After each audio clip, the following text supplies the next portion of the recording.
नमस्कार। आज फिर एक बार भारत की सरकार, भारतीय जनता पार्टी की दुर्भावना, केंद्र सरकार की तानाशाही आप लोगों के सामने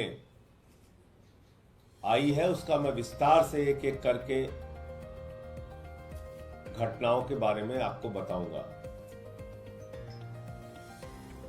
अरविंद केजरीवाल जी के बारे में जब हम लोग कहते हैं कि जेल के अंदर उनको उत्पीड़न की सारी पराकाष्ठा उनके साथ पार की जा रही है, 23 दिन तक उनको इंसुलिन नहीं दी जाती, उसके लिए कोर्ट कचहरी के चक्कर लगाने पड़ते हैं, उसके लिए तिहाड़ जेल के सामने दिल्ली की जनता प्रदर्शन करती है, उसके लिए लंबी लड़ाई के बाद उनको जो उनके जीवन के लिए सबसे जरूरी दवा थी इंसुलिन, वो मिल पाती है 23 दिन के बाद। 24 घंटे उनको सीसीटीवी की निगरानी में रखा जाता है। पीएमओ और एलजी ऑफिस 24 घंटे उनके ऊपर निगरानी रखते हैं। मुलाकात के मामले में जो सामान्य कैदियों के भी अधिकार हैं वो भी छीन लिए गए। पत्नी से मुलाकात होनी हो तो शीशे की दीवार बीच में रहेगी, आतंकवादियों जैसे मुलाकात। पंजाब के मुख्यमंत्री से मुलाकात होनी है तो जैसे बहुत बड़े अपराधी और माफिया से मुलाकात हो रही हो, शीशे की दीवार। मुझे मुलाकात करनी हो, मेरी मुलाकात कैंसिल। संदीप पाठक को मुलाकात करनी हो, संदीप पाठक की मुलाकात कैंसिल। आतिशी को मुलाकात करनी हो, आतिशी की मुलाकात कैंसिल। और अब सारी सीमाएं पार कर प्रधानमंत्री जी और केंद्र की सरकार इतनी दुर्भावना पर उतर आई है, भारतीय जनता पार्टी के लोग, कि पत्नी से भी मुलाकात कैंसिल। आपने कभी ऐसा सुना है?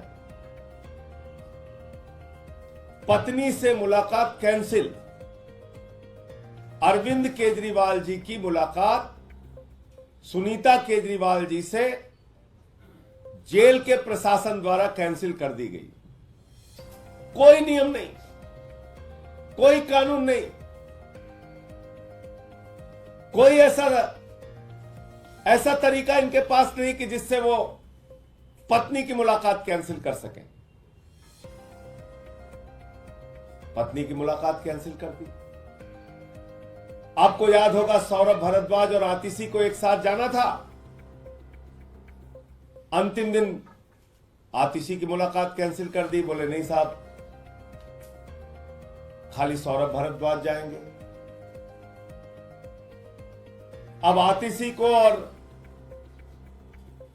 सुनीता केजरीवाल जी को साथ जाना था तो सुनीता केजरीवाल जी की मुलाकात कैंसिल कर दी। जबकि बाकायदा मेल करके 27 तारीख को बताया गया कि सुनीता केजरीवाल जी और आतिशी एक साथ मुलाकात करने के लिए जाएंगे और जेल के नियमों के मुताबिक परिवार के 2 सदस्यों की मुलाकात होती है, या जिन लोगों के नाम दिए जाते हैं, जिन लोगों का नाम मुलाकाती सूची में होता है, उनमें से 2 लोग एक साथ मिल सकते हैं। यह जेल का नियम कहता है। क्या अरविंद केजरीवाल से इतनी दुर्भावना है, इतना डर लगता है, इतने आप लोग साजिश पर उतर आए हैं कि आप उनकी पत्नी की मुलाकात कैंसिल कर देंगे? अपने परिवार से वो नहीं मिल सकते? जिन लोगों के नाम मुलाकाती सूची में कोई भी बंदी, सामान्य से सामान्य कैदी हो, जितने लोगों का वो नाम देता है, उसमें से 2 लोगों की मुलाकात जब मुलाकात होती है हफ्ते में 2 बार, तो 2 लोगों की एक साथ मुलाकात होती है। आपने सारे नियम कानून सबको ताक पे रख के कह रहे सिर्फ हम एक आदमी से मिलवाएंगे। एक 3 बार के निर्वाचित मुख्यमंत्री, दिल्ली के मुख्यमंत्री को आपने जेल के अंदर सामान्य कैदियों के भी अधिकार छीन लिए। जो एक सामान्य कैदियों को अधिकार है, वो अधिकार भी आज अरविंद केजरीवाल के पास नहीं है। अगर उनकी पत्नी उनसे नहीं मिल सकती, तो ऐसा तो अंग्रेजों के राज में भी नहीं हुआ। शहीद आजम भगत सिंह के परिवार के लोगों को भी उनसे मिलने की इजाजत थी, अंग्रेजों के राज में भी। लेकिन ये तानाशाही का राज है, भाजपा का राज है, प्रधानमंत्री मोदी का राज है, जहां पर एक पत्नी को अपने पति से मुलाकात करने की इजाजत नहीं है, जहां पर एक पत्नी को अपने पति का हालचाल लेने की इजाजत नहीं है, जहां पर एक पत्नी को अपने पति के मिलकर परिवार के बारे में बताने की, पिता की, मां की, बच्चों की हालत बताने के बारे में इजाजत नहीं है। तो ये जानकारी आपके सामने देनी थी कि दुर्भावना और नफरत में देश के प्रधानमंत्री और उनकी पार्टी इतने आगे बढ़ गई है कि सारे नियम कानून को ताक पर रखकर जो अंग्रेजों के राज में नहीं हुआ, वो भी इस राज में हो रहा है। सुनीता केजरीवाल जी की मुलाकात अरविंद केजरीवाल जी से कैंसिल कर दी गई है। सर, तिहाड़ जेल प्रशासन का इस पे रिप्लाई आया है। उन्होंने कहा है कि पहले आज आतिशी मिलने जा रही है, इसमें भगवान जी मिलेंगे, इन दोनों मुलाकातों के बाद सुनीता केजरीवाल जी को मिलने दिया जाएगा। कोई मुलाकात ऐसी रद्द करने की कोई। मुझे आप एक चीज बताइए, 27 तारीख को जब हमने इन्फॉर्म कर दिया कि आतिशी जी और सुनीता केजरीवाल जी मुलाकात करने जाएंगी, और जो सूची है, मुलाकातियों की सूची है जो मुख्यमंत्री ने खुद दिया है, और किसी भी कैदी को देने का अधिकार होता है 10 लोगों का नाम, उसमें इन दोनों का नाम है, तो फिर किस आधार पे आपने कैंसिल कर दिया? पहले इसका जवाब दीजिए ना। जब 2 लोगों की मुलाकात एक साथ कराई जाती है, किसी की भी, किसी सामान्य से सामान्य कैद, मैं तो एक बार आपको बता चुका हूं कि ये तो वो जेल है जहां पर देश के बहुत बड़े अपराधी की मुलाकात उसके परिवार से, उसकी पत्नी से बैरक में होती है। उसकी बहुत बड़े अपराधी की मुलाकात, उसके वकील की मुलाकात उसके बैरक में होती है। अरविंद केजरीवाल तो 3 बार के निर्वाचित मुख्यमंत्री हैं, मौजूदा मुख्यमंत्री हैं। उनकी पत्नी को आप नहीं मिलने देंगे? दुनिया भर की दलीलें और सफाई दे रहे हैं आप। किस नियम के तहत आपने रोका?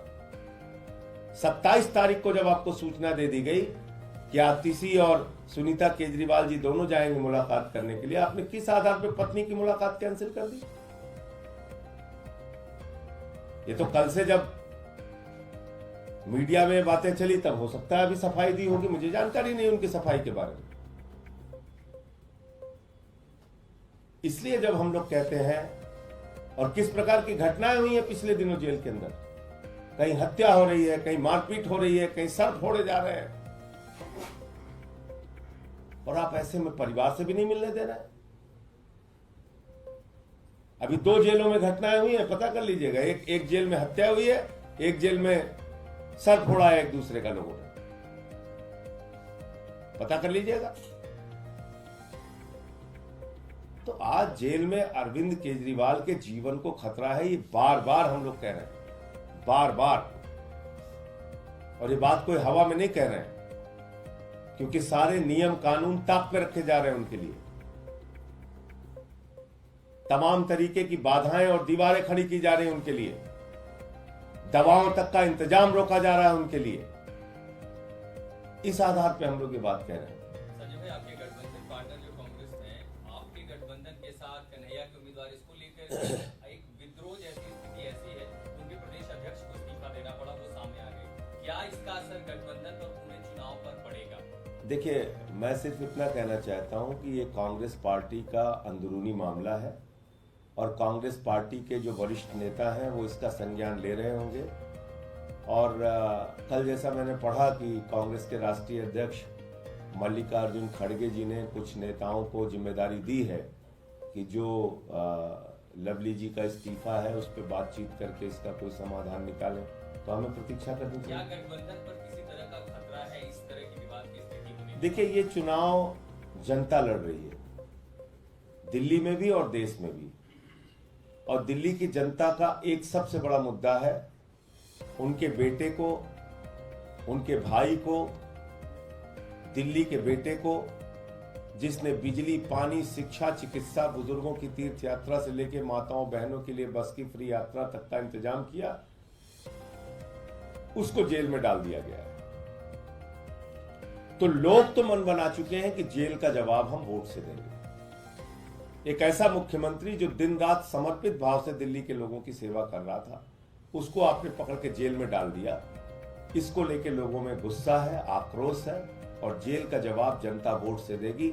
7 की 7 सीटें इंडिया गठबंधन जीतेगी, मैं ये बात कह सकता हूं। आरएसएस रडार पर रहते विपक्ष के आरक्षण को लेकर मोहन भागवत का बयान सामने आया है। उन्होंने कहा है कि किसी भी तरह के आरक्षण के विरोधी नहीं। देखिए, मोहन भागवत, आरएसएस और भारतीय जनता पार्टी ये एक झूठ बोलने की, सिर्फ हिंदुस्तान की नहीं, पूरी दुनिया की सबसे बड़ी फैक्ट्री अगर झूठ बोलने की कोई है तो भारतीय जनता पार्टी और आरएसएस है। इनसे बड़ी मास्टरी किसी को नहीं है झूठ बोलने में। यही मोहन भागवत कह चुके हैं कि आरक्षण खत्म होना चाहिए, आरक्षण की समीक्षा होनी चाहिए। इनके एक नेता, संयुक्त महासचिव मोहन वैद्य कह चुके हैं कि आरक्षण से अलगाववाद बढ़ता है, आरक्षण खत्म होना चाहिए। उत्तर प्रदेश के अंदर 69,000 शिक्षक भर्ती में ओबीसी का आरक्षण मारा गया। मैं ऑन रिकॉर्ड बातें बोल रहा हूं, इसको ध्यान से सुनिएगा और अगर मैं कहीं गलत बोल रहा हूं तो इस पे सवाल पूछिएगा मुझसे। पूरे देश के विश्वविद्यालयों में, दिल्ली विश्वविद्यालय सहित पूरे देश के विश्वविद्यालयों में आरक्षण चुन चुन के खत्म किया गया। कहीं 1 पोस्ट निकाली गई, कहीं 1.5 पोस्ट निकाली गई, कहीं 2 पोस्ट निकाली गई। आरक्षण को खत्म किया गया। यह पिछले 10 साल में हुआ है। तो भारतीय जनता पार्टी और आरएसएस का साफ एजेंडा है और मैं फिर दोहरा रहा हूं, पूरा भारत तो बाबा साहब डॉक्टर भीमराव अंबेडकर जी के संविधान को मानता है। भारतीय जनता पार्टी भागवत के संविधान को मानती है और भागवत का संविधान कहता है, नागपुर का संविधान कहता है आरक्षण देश में खत्म होना चाहिए। भागवत का संविधान कहता है चुनाव खत्म होना चाहिए और देश का संविधान, लोकतंत्र खत्म होना चाहिए। इसके उदाहरण दे रहा हूं मैं आपको।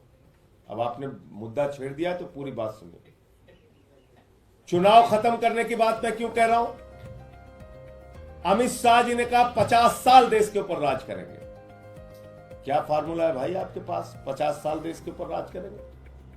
वही फार्मूला है जो सूरत में हुआ, जो चंडीगढ़ में हुआ, जो मध्य प्रदेश में हुआ, जो कर्नाटक में हुआ, जो महाराष्ट्र में हुआ, जो उत्तराखंड में हुआ, जो अरुणाचल में हुआ।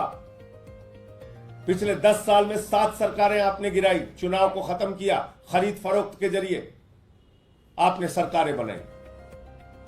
इस चुनाव में तो आप खुल के सामने आ गए। चंडीगढ़ में आपने हमारे मेयर के वोट काट के अपना प्रत्याशी जिता दिया। आपने सोचा था कभी आजादी के बाद पहली बार सूरत में, बताइए, चुनाव हुआ नहीं, बीजेपी जीत गई। चुनाव नहीं हुआ और बीजेपी जीत गई वहां पे। इसलिए मैं कह रहा हूं पूरे देश में चुनाव खत्म होगा। क्या हुआ अरुणाचल में? आपको पता है 10 विधायक भारतीय जनता पार्टी के वहां जीत गए। पता नहीं मीडिया ने कितनी रिपोर्टिंग की इसकी। बगैर चुनाव के 10 बीजेपी के विधायक जीत गए अरुणाचल में। कैसे जीत गए बताइए आप? दिल्ली के अंदर जहां पे एक दलित के बेटे को मेयर बनना था, चुनाव आपने कैंसिल कर दिया। इसलिए मैं कह रहा हूं, ये 2024 का चुनाव अंतिम चुनाव है। इस देश के 145 करोड़ लोगों से अपील कर रहा हूं, भारत के संविधान को बचाने के लिए, आरक्षण को बचाने के लिए और अपने वोट को बचाने के लिए वोट कीजिए। इसके बाद आपको वोट देने का मौका नहीं मिलेगा, क्योंकि अमित शाह तो कह चुके हैं 50 साल राज करेंगे इस देश पे। और आरक्षण के विरोध में तो हमेशा से भाजपा रही है। याद होगा आपको, वीपी सिंह जी का मंडल आया था तो कमंडल लेके निकल पड़े थे। उस समय विरोध किया था इन्होंने, खुलेआम विरोध किया था। तो ये तो आरक्षण के विरोधी लोग हैं, इनका जन्म हुआ आरक्षण के विरोध में। कितने कैबिनेट सेक्रेटरी बताइए देश में एससी एसटी हैं? कितने joint secretary ST SC OBC हैं? बताइए ना। तो इसलिए मैं कहना चाहता हूं कि भारतीय जनता पार्टी और आरएसएस झूठ बोलने की फैक्ट्री है। वो सफाई क्यों दे रहे हैं? क्योंकि चुनाव में हमने ये मुद्दा उठाया, इनकी चोरी पकड़ ली, और चोरी ऐसे नहीं प्रमाण के सहित पकड़ी। तो इसलिए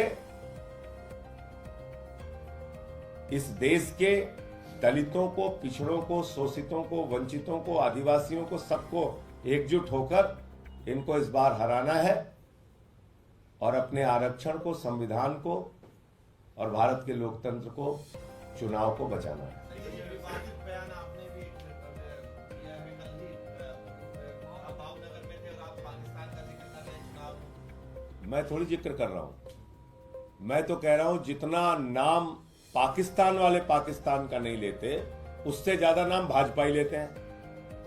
भाई 10 साल हो गया तुम्हें राज करते हुए इस देश के ऊपर, अपना रिपोर्ट कार्ड दो ना। आप बिजली पे बताओ, पानी पे बताओ, रोजगार पे बताओ, महंगाई पे बताओ, किसानी पे बताओ, पक्के मकान पे बताओ, काला धन पे बताओ, क्या किया तुमने 10 साल में। तो मैंने ये कहा कि अगर हम लोगों को तो डर नहीं लगता पाकिस्तान से,